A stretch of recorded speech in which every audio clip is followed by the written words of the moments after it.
역대하 32장 1절에서 6절까지 말씀입니다. 성경으로 보실 분들은 구약성경, 재간이성경 700쪽입니다. 1절로 6절까지 말씀 제가 봉독해 올립니다. 이 모든 충성된 일을 한 후에 아수르 왕 사네립이 유다에 들어와서 견고한 성읍들을 향하여 진을 치고 쳐서 점령하고자 한지라. 히스기야가 사네립이 예루살렘을 치러 온 것을 보고 그의 방백들과 용사들과 더불어 의논하고 성 밖에 모든 물 근원을 막고자 하매 그들이 돕더라.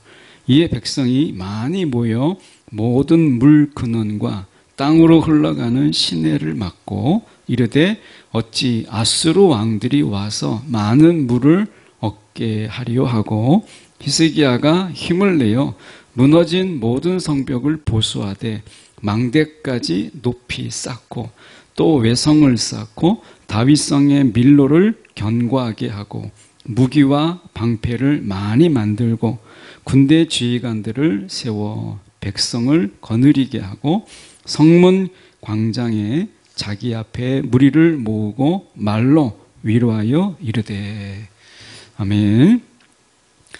본문이 딱 끊어지진 않지만 저희가 6절까지 말씀 오늘 가지고 위기는 대응하기 나름이다 라는 제목으로 함께 말씀을 나누기를 원합니다. 신앙과 두려움, 그러니까 우리가 신앙과 두려움이 전혀 다를 것 같은데 사실은 우리가 신앙, 믿음이죠. 믿음과 두려움은 사실은 본질적으로 우리가 같은 속성을 가지고 있다 이렇게 볼 수 있어요. 신앙, 그것은 간단히 말하면 믿음의 연장이죠. 그러니까 믿음을 좀 계속 따라가다 보면 믿음이 쌓이고 하다 보면 그게 이제 신앙이 되는 거죠. 그래서 우리가 어떤 사람들은 방학이라 이런 말을 해요. 신앙생활 제가 방학하고 있습니다 라는 말은 믿음의 중단인 거예요. 믿음이 계속 되는데 신앙생활의 중단, 방학 이렇게 보긴 좀 어려운 게 믿음의 멈춤, 믿음의 중단이 결국에는 우리가 신앙생활에 방학이 되는 경우가 많아요. 본인들은 그렇게 생각하지 않죠. 나는 믿음이 여전히 내가 예수를 믿고 하나님을 믿는데 잠시 제가 멈추고 있어요, 방학하고 있어요 라고 하는데 사실 냉정하게 보면 사실 믿음의 내려놓음인 경우가 많고 믿음의 중단, 믿음이라고 하는 것은 계속 믿어야 되는 거잖아요. 근데 믿음의 중단이 결국에는 신앙의 중단으로 이어지는 경우를 보게 돼요. 어떻게 보면 믿음의 연장이라고 우리가 신앙을 이야기하는 가장 큰 이유는 신앙은 지금 보이지 않는 일, 장차 이런 날이라고 생각하는, 이런 날이라고 우리가 믿는 것, 이게 이제 신앙이죠. 지금은 보이지 않아요. 그런데 장차 그 일이 하나님으로 인하여 일어날 것을 믿기 때문에 우리는 그 신앙을 포기하지 않고 중단하지 않는 거죠. 신앙은 그런 의미에서 당장 보이는 것보다 장차 보여질 것을 바라보는 것, 이것을 우리가 신앙이라고 해요. 그런데 우리가 신앙생활을 해도 특별하게 달라지는 게 없고 변화되는 게 없고 소망할 만한 것이 없다 보니까 우리가 그것을 멈추고 중단하게 되는 거죠. 그런데 우리가 두려움도 마찬가지예요. 두려움도 우리가 믿음의 연장이라고 볼 수 있죠. 다분히 부정적인 부분이지만 믿음의 연장이라고 볼 수 있어요. 왜냐하면 이 앞으로 보이지 않지만 이런 날이라고 생각하는 이건 두려움의 속성 속에 같이 포함된 거죠. 그래서 어떤 사람은 신앙의 길로 가고 어떤 사람은 두려움의 길로 가요. 어차피 장차 일어날 일인데 어떤 부분에서는 우리가 긍정적인 반응으로 신앙의 길로 가고 어떤 사람은 부정적인 길로 두려움에 사로잡히는 것이죠. 하나님의 나라라고 하는 것, 이것은 우리가 단지 훌륭한 그리스도인이 되는 것이 아니라 위대한 그리스도인으로 우리를 세우시기를 원하시죠. 우리가 정말 하나님 나라에 합당한 그리스도인이라고 하는 걸 생각해 본다면 머리에서 마음까지 45cm라고 주로 이야기합니다. 사람마다 다르지만 우리가 머리에서 가슴까지 45cm의 그 거리, 이 거리를 우리가 이 머리에서 가슴까지를 이어지는 사람, 이것이 끊어져 있고 중단되지 않고 머리에 알고 있는 것을 내 마음의 뜨거움으로 받아들이고 나를 움직이게 하는 신앙, 이것이 필요한 거지. 그런데 정말 많은 경우 우리 스스로도 돌아보면 머리에 있는 거 알아요. 아는데 내 마음을 움직이지 못해요. 내 마음에 아무런 감동이 되지 못해요. 그래서 알고 있는 것으로 그치는 신앙, 이것은 결코 하나님 나라에 합당한 신앙은 아니다. 하나님이 찾으시는 사람은 머리에 알고 있는 그것을 내 가슴에 가져와서, 내 마음에 가져와서 내 마음이 요동하고 내 마음이 격동하니까 움직이지 않을 수 없는, 행하지 않을 수 없는 그런 그리스도인은 찾는 거죠. 청년의 신앙은 패기와 열정이잖아요. 이 두 가지를 빼면 청년에서 우리가 사실은 건질 수 있는 게 없어요. 청년은 많은 경험, 또 많은 자산, 이런 건 없어요. 그런데 이 청년의 신앙으로 살아가는 것은 하나님 안에서 우리가 이 패기와 열정, 이 두 가지가 청년의 자산이잖아요. 재산. 그런 의미에서 내가 머리로 알고 있는 것을 행할 수 있는, 내 가슴으로 가지고 와서 행할 수 있는 게 청년의 신앙의 장점이죠. 그래서 두려움이 아니라 내가 신앙으로, 믿음으로 분명히 내 말씀 속에서 머리에 알고 있는 것을 가슴으로 가져오는 거죠. 오늘 우리가 살다 보면 때로는 죽지 못해 사는 때가 있어요. 그냥 내가 살고 있지만 이건 산다고 말할 수 없는 거예요. 어떻게 보면 우리가 어디를 가든지 누구를 만나든지 삶의 위기가 있고 스트레스가 있고 불안과 있고 문제가 있어요. 오늘 말씀을 보세요.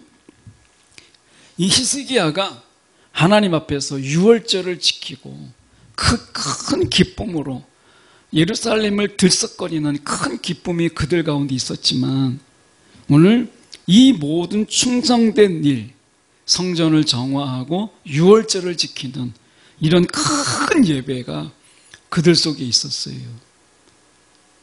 그런데 지금 보면 유월절만 지킨 게 아니에요. 이 백성들이 하나님 앞에 예물을 가져오는데 셋째 달에 이런 77절, 그리고 일곱째 달에 수장절을 지켜요. 하나님의 절기를 지키는 이런 엄청난 일, 예배가 끊어지고 그리고 그들 속에서 하나님의 기쁨이 끊어졌던 그들 속에서 히스기야가 이걸 회복해요. 그런데도 불구하고 1절에 보면 이 모든 충성된 일을 한 후에, 이 모든 충성된 일을 히스기야가 다 감당했음에도 불구하고 위기는 닥치는 거예요. 보십시오. 충성된 일을 한 후에 아수르 왕 사네립이 유다에 들어와서 견고한 성읍들을 향하여 진을 치고 쳐서 점령하고자 한지라. 우리가 하나님 앞에 예배하고 찬양하고 기쁨의 예배를 드렸다 할지라도 위기는 있다. 이걸 이상하게 여길 필요가 없다는 거예요. 예수님께서 말씀하셨어요.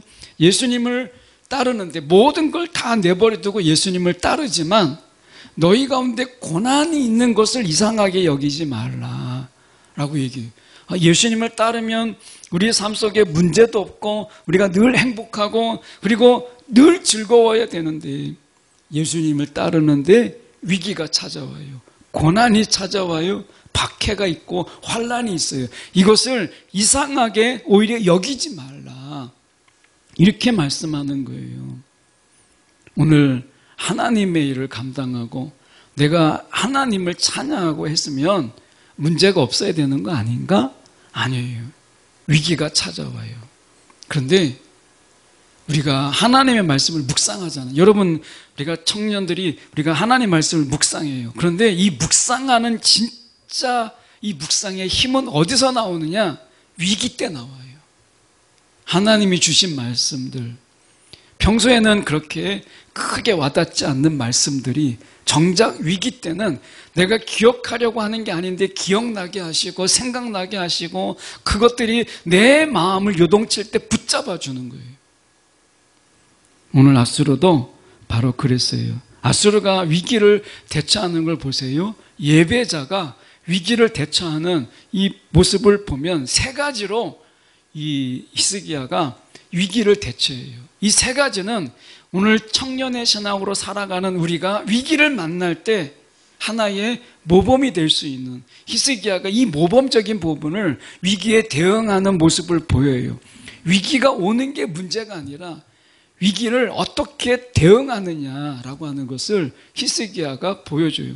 자, 1절의 말씀처럼 아수르가 쳐들어왔어요. 그런데 히스기야가 이렇게 얘기해요. 2절에 보면 사네립이 예루살렘을 치러 온 것을 보고, 예루살렘을 치러 온 것을 보고, 예루살렘까지 왔다는 이야기는 그 앞에 견고한 성들이 이미 무너졌다는 거예요.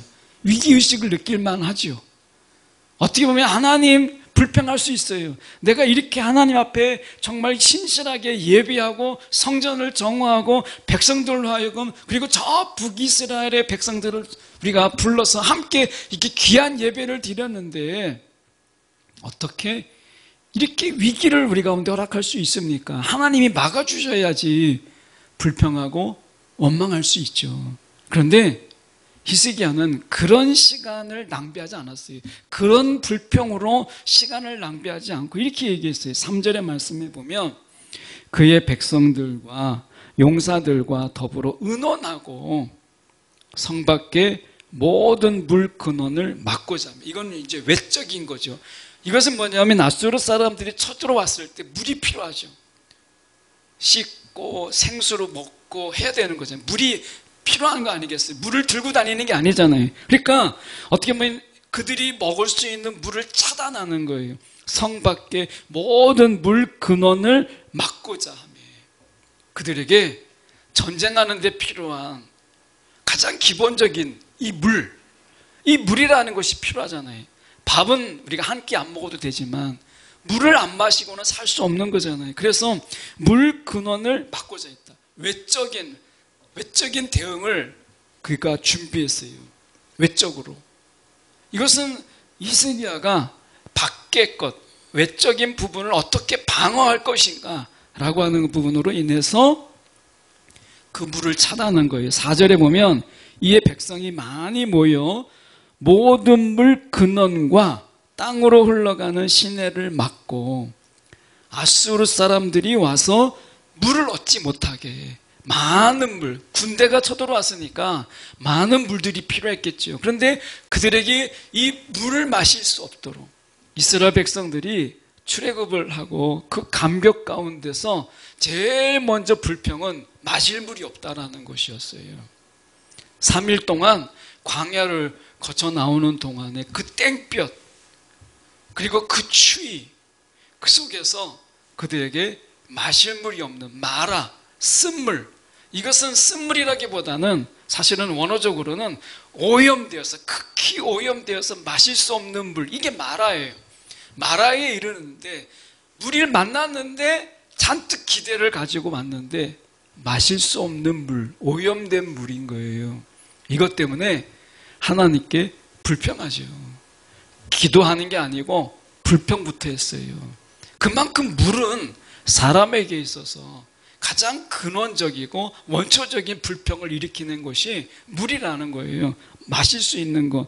근데 아수르가 와서 많은 물들이 필요한데 그 물을 없게 하는 것, 끊어버리는 것, 이게 외적으로 이 히스기야가 방어하는 것이었어요. 두 번째로 보면 5절에 보면 이렇게 이야기합니다. 내적인 부분이 필요한 거죠. 보면 히스기야가 힘을 내어 무너진 모든 성벽을 보수하고 망대까지 높이 쌓고 외성을 쌓고 다윗성의 밀로를 견고하게 했다. 그리고 무기와 방패를 많이 만들고, 이것도 사실은 우리가 내적이라기보다는 외적인 연장인데 제가 6절을 우리가 먼저 보고 5절을 다시 볼게요. 6절에 보면 군대 지휘관들을 세워 백성들을 거느리게 하고 성문 광장에 자기 앞에 무리를 모으고 말로 위로했다. 내적인 부분들이죠. 외적인 부분들 속에서 아주 바깥, 그리고 그 안에서 자기들의 무장, 이게 있었죠. 이게 어떻게 보면 그들에게 있었고, 그 다음에 그들을 위로했어요. 불안에 떠는 그들에게 두려워하지 말라고 위로했어요. 그러니까 어떻게 보면 식수를 차단하고 예루살렘을 보강하고 군대를 우리가 정비하는 이런 어떤 외적인 군사적인 어떤 무장이 그들에게 있었고, 그리고 그들에게 내적으로 백성의 마음을 우리가 북돋아서 정신적인 무장을 했어요. 여기까지 내외적으로 히스기야가 준비했던 부분이었어요.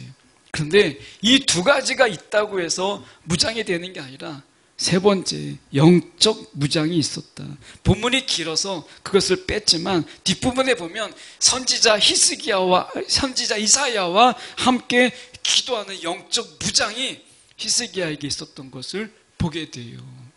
오늘 말씀 속에서 생각해 볼 때 오늘 히스기야가 이 세 가지 무장을 통해서 위기를 준비했다, 대비했다 라고 하는 거죠. 우리가 바깥에 성벽을 다시 보강하고 군사적인 무장을 하는 것, 그리고 내면적으로 그들의 정신무장이 있었어요.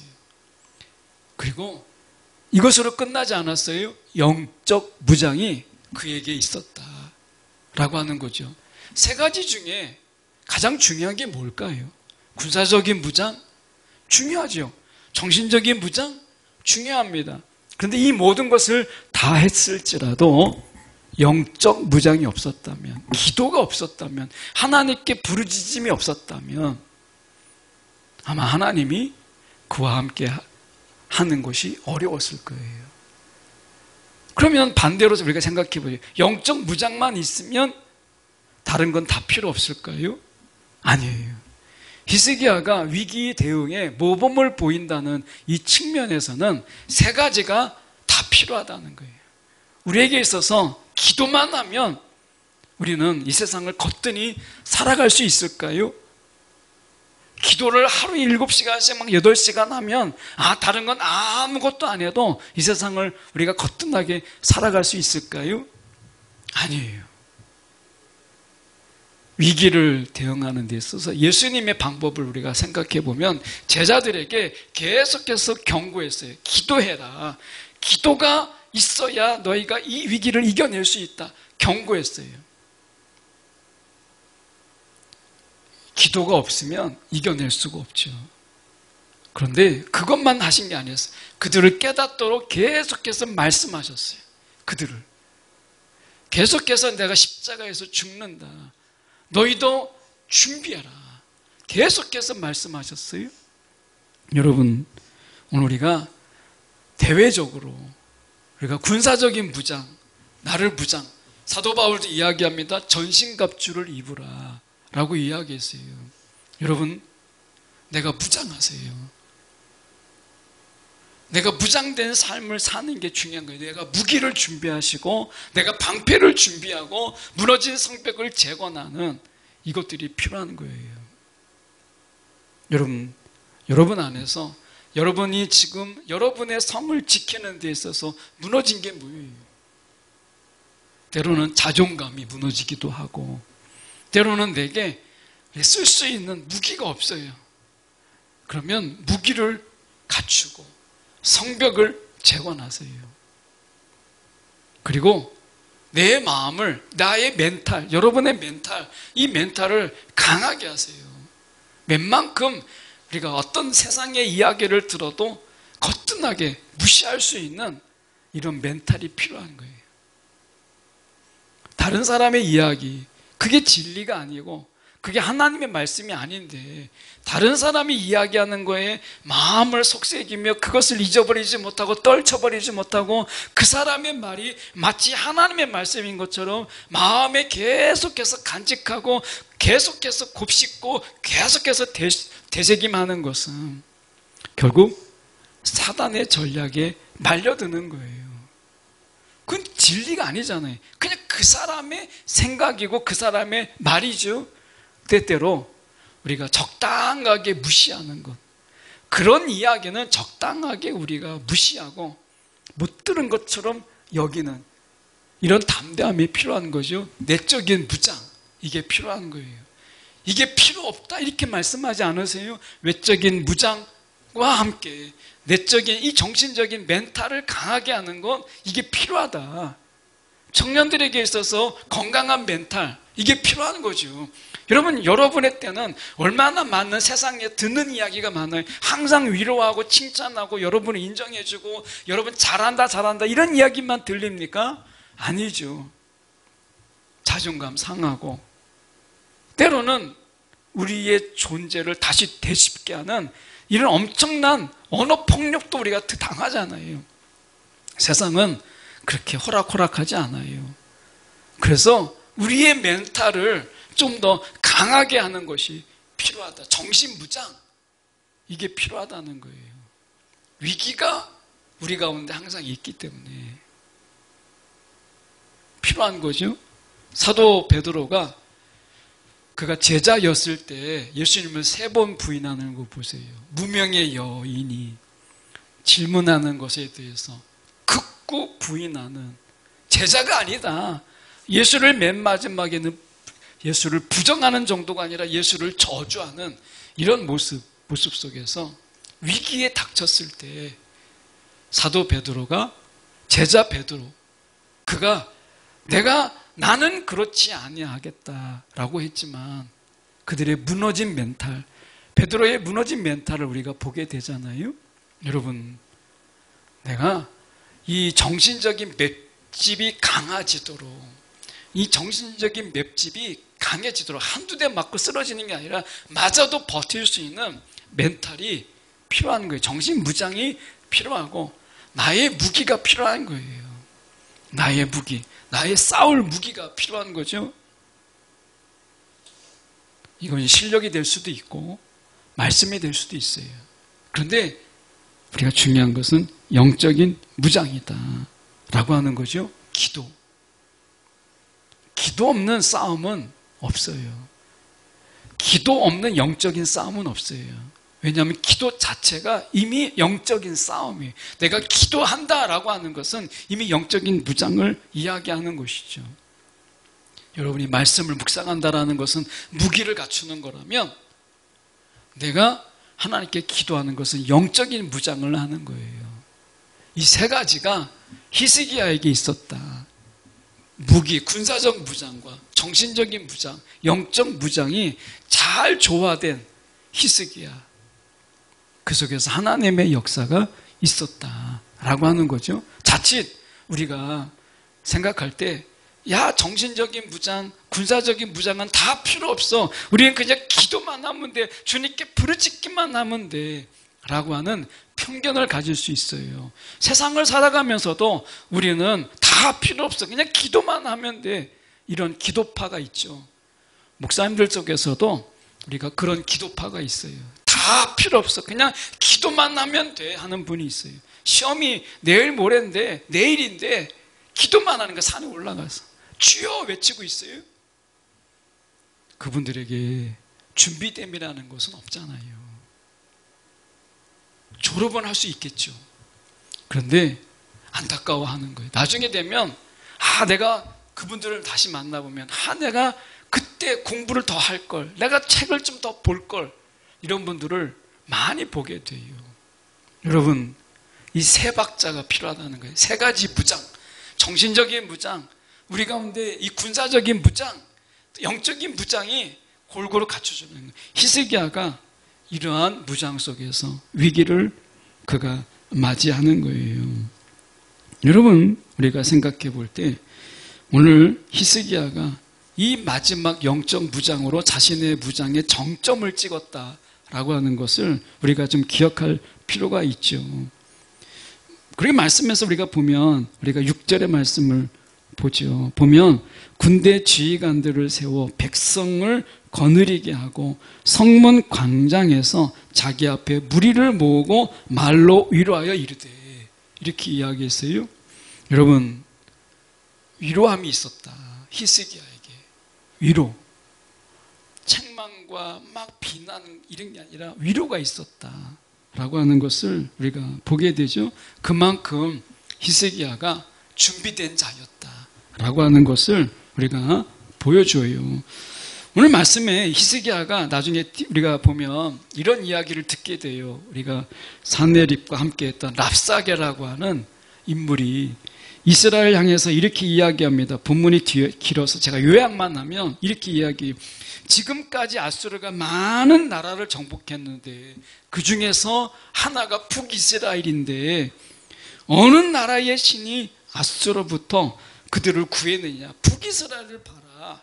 하나님도 북이스라엘을 아수르 손에서 건져주지 못했는데 여호와인들 별 수 있겠느냐. 이미 증거되지 않았느냐. 북이스라엘을 봐라. 이미 보여주지 않았느냐. 이렇게 이야기하는 거예요. 하나님인들 별 수 있겠느냐. 이렇게 이야기한 거죠. 이 이야기 속에서 우리는 영적인 무장이 흔들릴 수 있고요, 정신적인 멘탈이 무너질 수 있어요.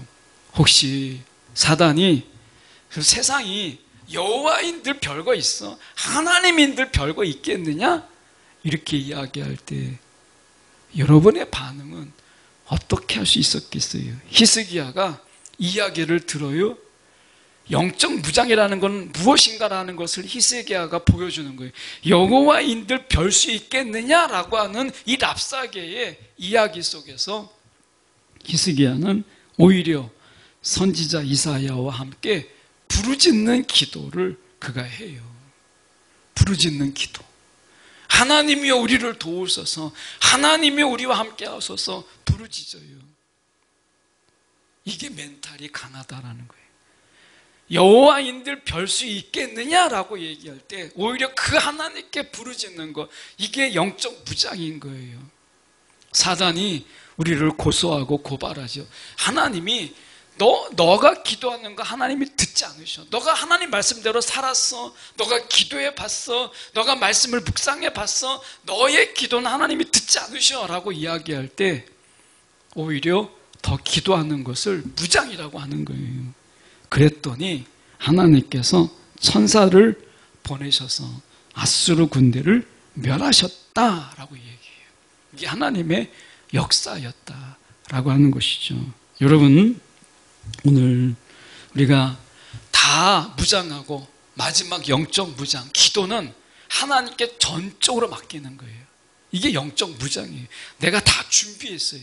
내가 다 가지고 있어요. 그런데 이 마지막 모든 것을 하나님께 다 맡김으로 하나님이 마지막 점을 찍을 수 있도록, 화령점정할 수 있도록 하나님께서 그 매듭을 하나님께 해주실 수 있도록 그분께 맡기는 것, 이게 영적 무장이에요. 내가 준비했으니까 하나님 필요 없습니다가 아니라 나의 모든 것이 준비됐지만 하나님이 하시지 않으면 이게 아무것도 소용이 없습니다. 이게 영적 무장이잖아요.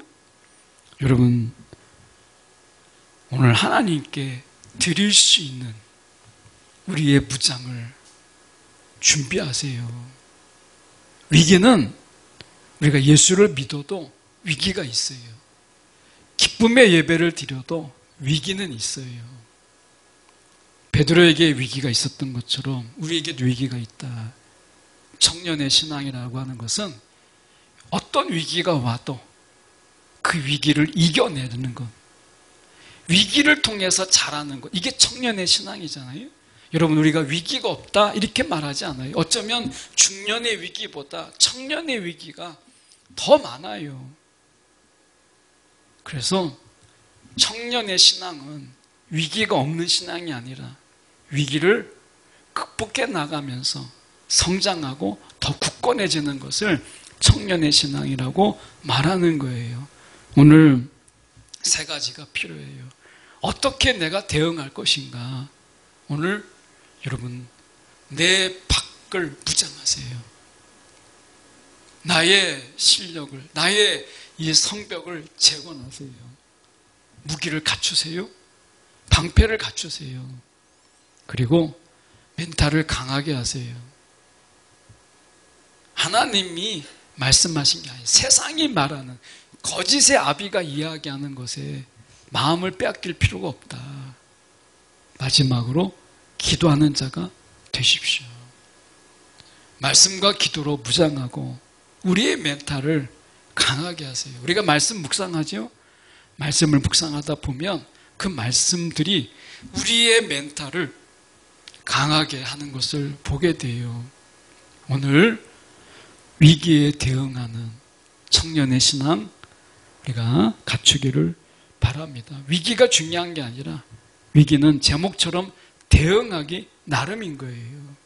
오늘 우리가 어떻게 대응할 것인가 히스기야를 통해서 배우는 저와 여러분 되기 원합니다.